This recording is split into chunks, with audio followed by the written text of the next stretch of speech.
The Secret Garden by Frances Hodgson Burnett. Chapter 5. The Cry in the Corridor. At first, each day which passed by for Mary Lennox was exactly like the others. Every morning she awoke in her tapestried room and found Martha kneeling upon the hearth, building her fire. Every morning she ate her breakfast in the nursery, which had nothing amusing in it, and after each breakfast she gazed out of the window across to the huge moor, which seemed to spread out on all sides and climb up to the sky. And after she had stared for a while, she realized that if she did not go out, she would have to stay in and do nothing. And so she went out. She did not know that this was the best thing she could have done, and she did not know that when she began to walk quickly or even run along the paths and down the avenue, she was stirring her slow blood and making herself stronger by fighting with the wind which swept down from the moor. She ran only to make herself warm, and she hated the wind which rushed at her face and roared and held her back, as if it were some giant she could not see. But the big breaths of rough, fresh air blown over the heather filled her lungs with something which was good for her whole thin body, and whipped some red color into her cheeks, and brightened her dull eyes when she did not know anything about it. But after a few days spent almost entirely out of doors, she awakened one morning knowing what it was to be hungry, and when she sat down to her breakfast, she did not glance disdainfully at her porridge and push it away, but took up her spoon and began to eat it, and went on eating it until her bowl was empty. "They got on well enough with that this morning, didn't they?" said Martha. "It tastes nice today," said Mary, feeling a little surprised herself. "It's the air o' the moor that's given thee stomach for the victuals," answered Martha. "It's lucky for thee that thou'st got victuals as well as appetite. There's been 12 in our cottage has had the stomach and nothing to put in it. You go on playing you out o' doors every day and you'll get some flesh on your bones and you won't be so yeller." "I don't play," said Mary. "I have nothing to play with." "Nothing to play with!" exclaimed Martha. "Our children plays with sticks and stones. They just runs about and shouts and looks at things." Mary did not shout, but she looked at things. There was nothing else to do. She walked round and round the gardens and wandered about the paths in the park. Sometimes she looked for Ben Weatherstaff, but those several times she saw him at work, he was too busy to look at her or was too surly. Once, when she was walking toward him, he picked up his spade and turned away as if he did it on purpose. One place she went to oftener than to any other. It was the long walk outside the gardens with the walls around them. There were bare flower beds on either side of it, and against the walls ivy grew thickly. There was one part of the wall where the creeping dark green leaves were more bushy than elsewhere. It seemed as if for a long time that part had been neglected. The rest of it had been clipped and made to look neat, but at this lower end of the walk it had not been trimmed at all. A few days after she had talked to Ben Weatherstaff, Mary stopped to notice this and wondered why it was so. She had just paused and was looking up at a long spray of ivy swinging in the wind when she saw a gleam of scarlet and heard a brilliant chirp. And there, on the top of the wall, forward, perched Ben Weatherstaff's Robin Hood Redbreast, tilting forward to look at her with his small head on one side. "Oh," she cried out, "is it you? Is it you?" And it did not seem at all queer to her that she spoke to him as if she were sure that he would understand and answer her. He did answer. He twittered and chirped and hopped along the wall as if he were telling her all sorts of things.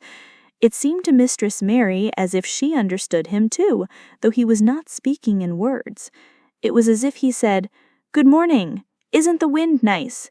Isn't the sun nice? Isn't everything nice? Let us both chirp and hop and twitter. Come on, come on." Mary began to laugh, and as he hopped and took little flights along the wall, she ran after him. Poor little thin, sallow, ugly Mary. She actually looked almost pretty for a moment. I like you, she cried out, pattering down the walk. and she chirped and tried to whistle, which last she did not know how to do in the least, but the robin seemed to be quite satisfied and chirped and whistled back at her. At last, he spread his wings and made a darting flight to the top of a tree where he perched and sang loudly. That reminded Mary of the first time she had seen him. He had been swinging on a treetop then, and she had been standing in the orchard. Now she was on the other side of the orchard and standing in the path outside a wall, much lower down, and there was the same tree inside. "It's in the garden no one can go into," she said to herself. "It's the garden without a door. He lives in there. How I wish I could see what it is like." She ran up the walk to the green door she had entered the first morning. Then she ran down the path through the other door and then into the orchard. And when she stood and looked up, there was the tree on the other side of the wall, and there was the robin just finishing his song and beginning to preen his feathers with his beak.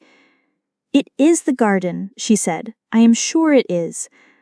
She walked round and looked closely at that side of the orchard wall, but she only found what she had found before, that there was no door in it. Then she ran through the kitchen gardens again and out into the walk outside the long ivy-covered wall, and she walked to the end of it and looked at it, but there was no door, and then she walked to the other end, looking again, but there was no door. "It's very queer," she said. "Ben Weatherstaff said there was no door, and there is no door, but there must have been one 10 years ago because Mr. Craven buried the key." This gave her so much to think of that she began to be quite interested and feel that she was not sorry that she had come to Misselthwaite Manor. In India she had always felt hot and too languid to care much about anything. The fact was that the fresh wind from the moor had begun to blow the cobwebs out of her young brain and to waken her up a little. She stayed outdoors nearly all day, and when she sat down to her supper at night, she felt hungry and drowsy and comfortable. She did not feel cross when Martha chattered away. She felt as if she rather liked to hear her, and at last she thought she would ask her a question.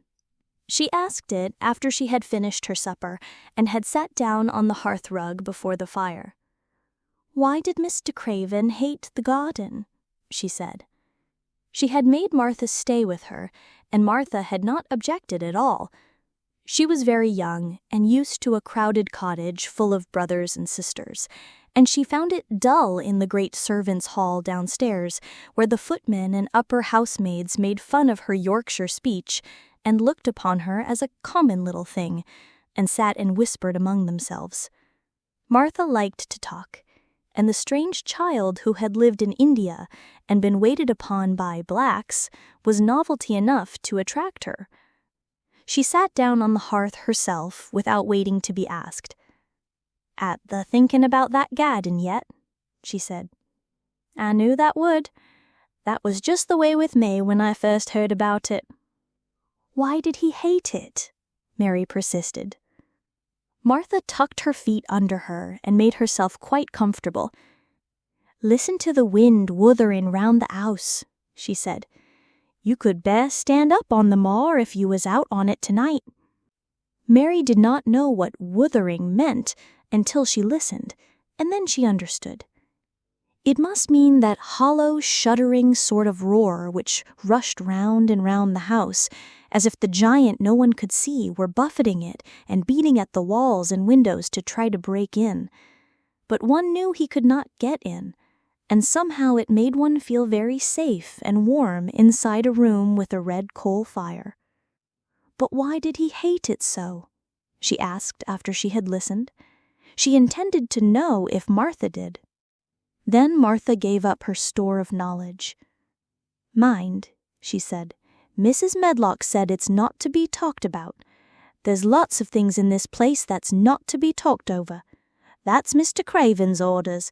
His troubles are none servant's business, he says. But for the garden, he wouldn't be like he is. It was Mrs. Craven's garden that she had made when first they were married, and she just loved it, and they used to tend the flowers themselves, and none of the gardeners was ever let to go in. Him and her used to go in and shut the door and stay there hours and hours, reading and talking. And she was just a bit of a girl, and there was an old tree with a branch bent like a seat on it, and she made roses grow over it, and she used to sit there. But one day when she was sitting there, the branch broke, and she fell on the ground and was hurt so bad that next day she died. The doctors thought he'd go out of his mind and die too. That's why he hates it. No one's never gone in since, and he won't let anyone talk about it." Mary did not ask any more questions. She looked at the red fire and listened to the wind wuthering. It seemed to be wuthering louder than ever.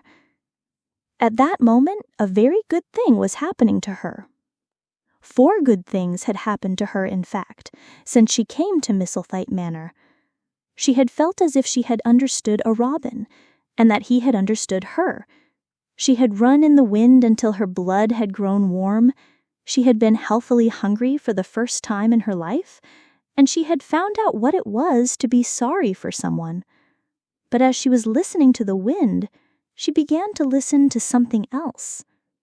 She did not know what it was, because at first she could scarcely distinguish it from the wind itself. It was a curious sound. It seemed almost as if a child were crying somewhere. Sometimes the wind sounded rather like a child crying, but presently Mistress Mary felt quite sure that this sound was inside the house, not outside it. It was far away, but it was inside. She turned round and looked at Martha. "Do you hear anyone crying?" she said. She suddenly looked confused. "No," she answered. "It's the wind. Sometimes it sounds like as if someone was lost on the moor and wailing. It's got all sorts of sounds." "But listen," said Mary. "It's in the house, down one of those long corridors." And at that very moment, a door must have been opened somewhere downstairs, for a great rushing draught blew along the passage, and the door of the room they sat in was blown open with a crash, and as they both jumped to their feet, the light was blown out, and the crying sound was swept down the far corridor, so that it was to be heard more plainly than ever. "There," said Mary, "I told you so. It is someone crying, and it isn't a grown-up person." Martha ran and shut the door and turned the key, but before she did it, they both heard the sound of a door in some far passage shutting with a bang, and then everything was quiet, for even the wind ceased wuthering for a few moments. "It was the wind," said Martha stubbornly, "and if it wasn't, it was little Betty Butterworth, the scullery maid. She's had the toothache all day." But something troubled and awkward in her manner made Mistress Mary stare very hard at her. She did not believe she was speaking the truth.